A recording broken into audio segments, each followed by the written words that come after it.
तो बेटा last time हम लोगों ने पढ़ा था कि on the basis of basicity जो हमारे एसिड्स होते हैं वो चार तरह के होते हैं, मोनोबेसिक, डाइबेसिक, ट्राइबेसिक और टेट्राबेसिक।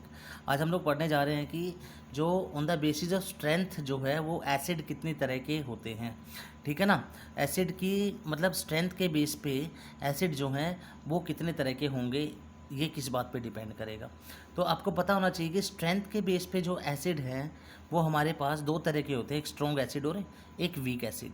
किसी भी एसिड की स्ट्रेंथ जो है बेटा वो डिपेंड करेगी किस चीज़ के ऊपर, वो डिपेंड करेगी डिग्री ऑफ आयनाइजेशन के ऊपर, यानी एसिड का कितना आयनाइजेशन हुआ, जिसको हम डिनोट करते हैं अल्फा से।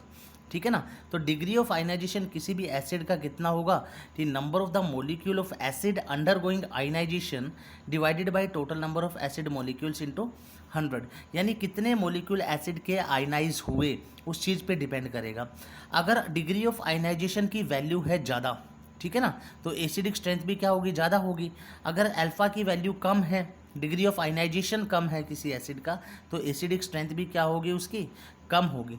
जनरली हम ये मान के चलते हैं कि जब अल्फ़ा की वैल्यू ग्रेटर देन 30% होती है तो उसको हम क्या मान के चलते हैं, स्ट्रॉन्ग एसिड। लेकिन अल्फ़ा की वैल्यू जब लेस देन 30% होती है तो उसको हम क्या मानते हैं, वीक एसिड। ठीक है ना। तो इसी डिग्री ऑफ आयनाइजेशन के बेस पर जो एसिड होते हैं वो दो तरह के होते हैं, एक होता है स्ट्रॉन्ग एसिड और दूसरा होता है हमारे पास वीक एसिड। ठीक है ना। तो स्ट्रॉन्ग एसिड कौन से होते हैं, स्ट्रॉन्ग एसिड वो एसिड होते हैं जो कंप्लीट आयनाइजेशन के बाद किसमें, डाइल्यूट एक्वस सॉल्यूशन में, जिनका कंप्लीट आयनाइजेशन के बाद क्या होता है, जहाँ पे हाई कॉन्सेंट्रेशन में हाइड्रोनियम आयन बनते हैं या प्रेजेंट होते हैं, उनको हम क्या बोलते हैं, स्ट्रॉन्ग एसिड। ठीक है ना। जहाँ पे जैसे हमारे पास एग्जांपल है HCl, जब वाटर के साथ रिएक्ट करेगा तो एक मॉलिक्यूल किसका बनाएगा, हाइड्रोनियम आयन का। H2SO4 दो बनाएगा, HNO3 एक बनाएगा, पढ़ चुके हैं हम लोग बेसिसिटी में। ठीक है ना। तो कंप्लीट आयनाइजेशन के बाद जब हाइड्रोनियम आयन की कॉन्सेंट्रेशन सॉल्यूशन के अंदर बहुत ज़्यादा होती है तब उन एसिड्स को हम क्या बोलते हैं, स्ट्रॉन्ग एसिड। अगर वीक एसिड कौन से होते हैं, वीक एसिड वो एसिड होते हैं जिनका पार्शियल या इनकम्प्लीट आयनाइजेशन होता है, यानी ये कभी भी 100% ब्रेकडाउन नहीं होते।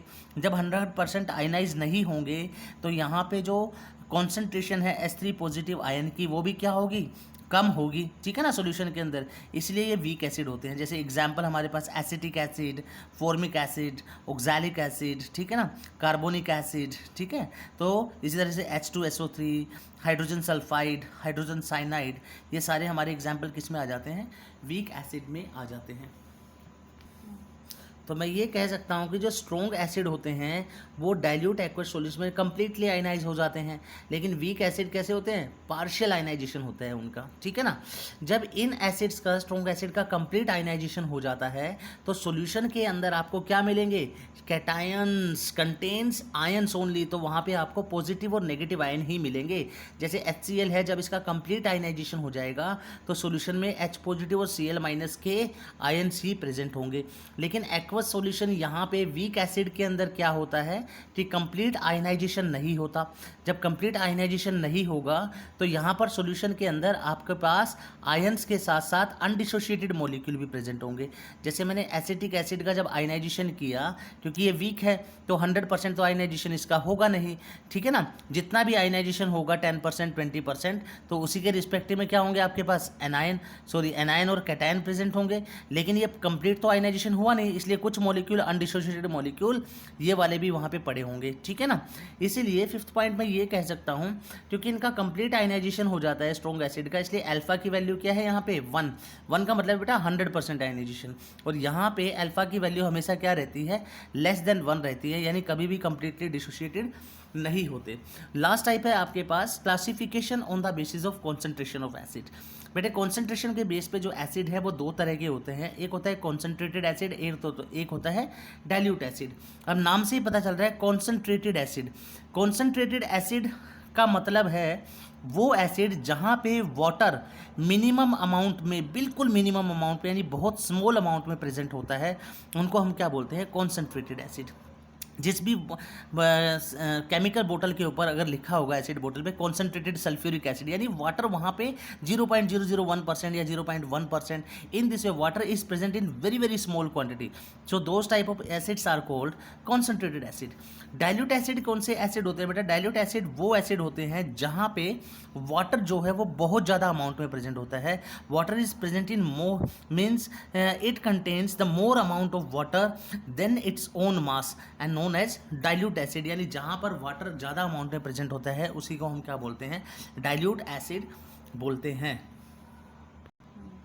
तो बेटा जब हमें कॉन्सेंट्रेटेड एसिड और डाइल्यूट एसिड क्लियर हो गया तो कुछ नोटेबल पॉइंट्स जो कंपटीशन के लिए बहुत ज़्यादा इंपॉर्टेंट है हमें पता होना चाहिए, कि आपको पता होना चाहिए कि जो कॉन्सेंट्रेशन ऑफ एन एसिड है, ठीक है ना, कॉन्सेंट्रेशन जो एसिड की है उससे हमें आइडिया मिलता है कि कितना अमाउंट वाटर का वहाँ पे प्रेजेंट है।